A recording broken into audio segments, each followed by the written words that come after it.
Western world की महत्वपूर्ण magazine Lancet के अनुसार इजराइल ने गाजा में 30 लाख साल की ह्यूमन लाइफ नष्ट कर दी है और करीब 2 लाख टन बम गिराए हैं, जो हिरोशिमा नागासाकी में जो बम गिराए गए उससे 5 से 6 गुना ज्यादा है। उसके बाद दूसरी बड़ी खबर, लेबनान में लेबनीज आर्मी की पहली भिड़ंत इजराइल से हो गई है। उसको लेकर हमारे पास बड़ी बड़ी खबरें हैं, हम आपके बीच लाएंगे।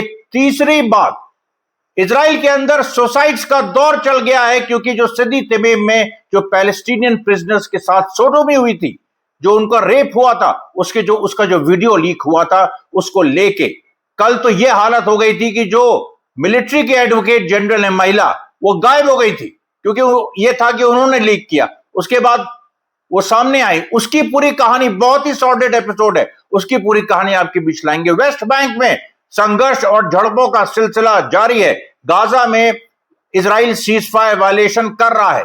सीरिया में क्या हो रहा है, उसके साथ साथ कतार में क्या हो रहा है, पूरे जो गाजा पीस प्रोसेस को लेके, और दुनिया में क्या हो रहा है। तो सबसे पहले देखिए, हम अपनी जो मेन खबर है उस पर आते हैं कि किस तरीके से how Israel destroyed 3 million years of human life. और इसको देखिए, जो कैलकुलेट करने का जो पूरा एक तरीका है। अच्छा, ये 7 अक्टूबर 2023 से अभी तक, अब इसको जो कैलकुलेट करने का तरीका है, ये लैंसेट मैगजीन है, बहुत फेमस है, आप जानते होंगे। और उसमें जो है उन लोगों ने जितने लोग मारे गए, क्योंकि उनका ये मानना है लैंसेट का कि 68,000 की जो फिगर अभी तक आई है, इतने फिलिस्तीनी मारे गए, उससे वो अभी अंडर रिप्रेजेंटेड है और बहुत सारे बॉडीज अभी रबल में है।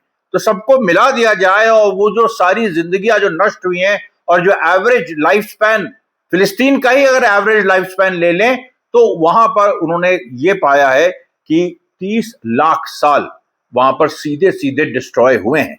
ये बहुत बड़ी बात है। ये एक जो विश्व स्तर पे जो इजराइल के खिलाफ एक घृणा पैदा हो रही है, एक आंदोलन पैदा हो रहा है, इसको उस लिहाज से आप देखिएगा। और इसमें देखिए, जो ऑथर्स हैं, समी ज़ाहरीन, कोलोराडो स्टेट यूनिवर्सिटी, अमेरिका की बहुत ही प्रेस्टिजियस यूनिवर्सिटी, उसके बड़े स्कॉलर, और घासन अबू सिता, जो अमेरिकन यूनिवर्सिटी ऑफ बेरूत है। इन दोनों का एक साझी रिसर्च है, और इसमें ये चीज पाई गई। और अभी इसमें सोचिए, जो भूखमरी से मौत हुई वो इंक्लूडेड नहीं है। उसके साथ साथ इंफ्रास्ट्रक्चर, डिहाइड्रेशन, डिजीज, इससे जो मौतें हुई है वो इंक्लूडेड नहीं है। जो अभी वायरसेस फैल रहे हैं, उनसे क्या नुकसान होगा, वो सब इंक्लूडेड नहीं है। अब आप सोच लीजिए। दूसरी बात, 2 लाख टन बम, अरे हिरोशिमा नागासाकी को मिला दो तो मेरे ख्याल से हिरोशिमा में 15,000 टन न्यूक्लियर वेपन्स, 15,000 टन, और यहां 21,000 टन ये नागासाकी में, कुल मिला के कितना हुआ? ये कितना हुआ? ये 36,000 टन हुआ, और 36,000 टन वहां, 2 लाख टन यहां। अब आप सोच लीजिए, ये कभी इसको मत भूलिएगा। ये सबसे बड़ा, ये एक्चुअली, और इसमें केवल बात इजराइल ने तो किया ही, उसके पीछे जो लोग थे, दुनिया की बड़ी बड़ी ताकतें जो बड़ी बड़े मूल्यों की बात करती है, नंगी हो गई सब की सब। ये मानवता का नरसंहार हुआ है, ये पूरी तरीके से, और इसको जानबूझ के किया गया। इसको पूंजी ने किया, अंतरराष्ट्रीय वित्तीय पूंजी ने, ये सोच के कि कल को पूरी दुनिया को हमको गुलाम बनाना है, आज गाजा से शुरू करें। ये कभी मत भूलिएगा, ये इंसान ने किया है, और ये पूंजी ने, और पूंजी के प्रॉफिट के लिए किया गया है। ये बहुत बड़ी चीज है। अच्छा, अभी देखिए, जो लैंसेट ने और बताया, उसने कहा कि इसमें से ये जो 30 लाख साल डिस्ट्रॉय हुए, इसमें टू थर्ड्स महिलाएं और बच्चे इन्वॉल्व है। और ये अगर आप देखा जाए तो इसी सवाल पे बहुत बड़ा ट्रायल हो सकता है, नेतन्याहू को फांसी हो सकती है। इसमें कोई कहीं से भी कोई अतिशयोक्ति नहीं है। उसके बाद आप देखिए, लेबनान में यहां पर पहली बार 3 इजरायली ड्रोन ने अपना टारगेट मिस कर दिया, और कल 4 लेबनान के जो लोग हैं वो शहीद हुए थे। और आप सोचिए, इसके पहले 2 दिन पहले जो मैंने आपको वीडियो दिखाया था, ब्लीडा जो म्युनिसिपैलिटी है, उसके अंदर घुस के, एक वहां पर शियाइट म्युनिसिपैलिटी है, उसके अंदर घुस के इजरायली सोल्जर्स ने, वहां जो एम्प्लॉय काम कर रहा था, उसको अंतिम दिन दहाड़े गोली मार दी। और उसके बाद कल फिर एक स्ट्राइक करके 4 लोगों को शहीद किया, और आज लेकिन उसकी स्ट्राइक फेल हुई। लेकिन उससे भी बड़ी बात हो गई, उससे बड़ी बात हो गई कि ब्लीडा के आगे एक जगह है हटा। अब ये हटा जो है ये क्रिश्चियन मैरोनाइट वो डोमिनेटेड ये पूरा इलाका है, और यहां पर जब वो फोर्सेस आगे बढ़ रही थी, जब इजरायली फोर्सेस ने ब्लीडा से हटा, देखिए मैप में देखिए, ब्लीडा से हटा की तरफ जब ये लोग मूव कर रहे थे तो लेबनीज आर्मी ने हटा पे इनको रोक दिया। ये बड़ी चीज हुई है, पहली बार हुआ है कि लेबनीज आर्मी ने, और पहली बार इतिहास में 1982 में जो इजराइल ने इन्वेजन किया था लेबनान में, तब भी लेबनीज आर्मी तो खैर टूट चुकी थी, उसको हिजबुल्लाह ने भगाया इजराइल को सन 2000 में। उसके बाद 2006 में युद्ध हुआ, फिर अभी जो युद्ध हुआ 2024 नवंबर वाला, तो उसमें लेबनीज आर्मी कभी नहीं आ गया थी, पहली बार आ गया है। और ये दिखा रहा है जोसेफ ऑन जो प्रेसिडेंट है मैरोनाइट क्रिश्चियन, वो पूरी तरह से हिजबुल्लाह के साथ हैं, चाहे वो जो सुन्नी प्राइम मिनिस्टर जो भी बातें करे। अब यहां पर देखिए जो एक और बड़ी चीज हुई है कि इजराइल की तरफ से जो रिपोर्ट्स आ रही हैं कि Israel is preparing for a possible escalation with Hezbollah, और लेबनीज गवर्नमेंट अब डिसआर्म करेगी हिजबुल्लाह को, इसके सारी उम्मीदें इजराइल छोड़ चुका है। इजराइल का एक बहुत बड़ा जो सर्वेलेंस बलून था, जो पूरा सर्वेलेंस करता था, वो भी इजराइल ने वापस ले लिया है। उसका नाम था तेल शमाइम बलून, एक जायंट बलून जो पूरा जो सर्वेलेंस करता था लेबनान का, वो भी इजराइल ने वापस ले लिया है। और उसके साथ साथ अल खियाम जैसे शहरों पे बमबारी भी शुरू कर दी है। लेकिन वही बात आ रही है कि यहां पर पूरी तरह से लेबनीज यूनाइटेड हैं। उसके बाद देखिए ये जो इजरायली मिलिट्री मेजर जनरल यफत तुमार यरूशालमी, अभी सर्वे इजरायली मिलिट्री मेजर जनरल यफत तुमार यरूशालमी, ये महिला है, इनकी फोटो देखिए, और ये जो है इजरायली आईडीएफ की मिलिट्री एडवाइजर है, और इन्होंने वो टेप लीक कर दिया था जो सिदी तमीम प्रिजन का था, जो आज से करीब 2024 में जो लीक हुआ था, जिसमें ये दिखाया जा रहा था कैसे एक फिलिस्तीनी प्रिजनर को सोडोमाइज किया जा रहा है सिदी तमीम प्रिजन में। बहुत बवाल हुआ था, बहुत सारे उसमें इजरायली जो उसमें गार्ड्स थे, उनके ऊपर ये हुआ एक्शन होगा, उनको गिरफ्तार किया गया। फिर वहां के लोगों ने कहा नहीं, इन लोगों ने सही किया, बिल्कुल जैसे भारत में जो बिल्किस बानो के जो रेपिस्ट है उनको माला पहना दी जाती है, उसी तरीके से इजराइल में भी हुआ। और इजराइल में इस पूरी सिचुएशन को जब नहीं संभला, तो उसके बाद ये एक तरह से नेतन्याहू के डिक्लाइन, जो इजराइल का मॉरल डिक्लाइन है, उसको दुनिया ने देखा। अब नेतन्याहू कह रहा है, अभी जो कल बयान आया है कि इससे इतना बड़ा एम्बैरेसमेंट ये जो लीक हुआ, अब ये नहीं कह रहा है कि वो गलत हुआ, कह रहा है जो लीक हुआ वो सबसे बड़ा एम्बैरेसमेंट है। और कुछ समय के लिए आप देखिए तो जो यफत तुमार यरूशालमी थी ये गायब हो गई थी, कल फिर बाद में रात तक ये मिली, एक बीच पे थी, और ये था कि इनको मार दिया जाएगा। और इस तरह की घटनाएं इजराइल में लगातार हो रही। देखिए इजराइल अब बहुत डेंजरस एक स्टेट हो गया है। जब एक स्टेट एक दूसरे को, अपने ही लोगों को मारना शुरू कर देता है तो खुलेआम तो आप सोचिए क्या स्थिति होगी।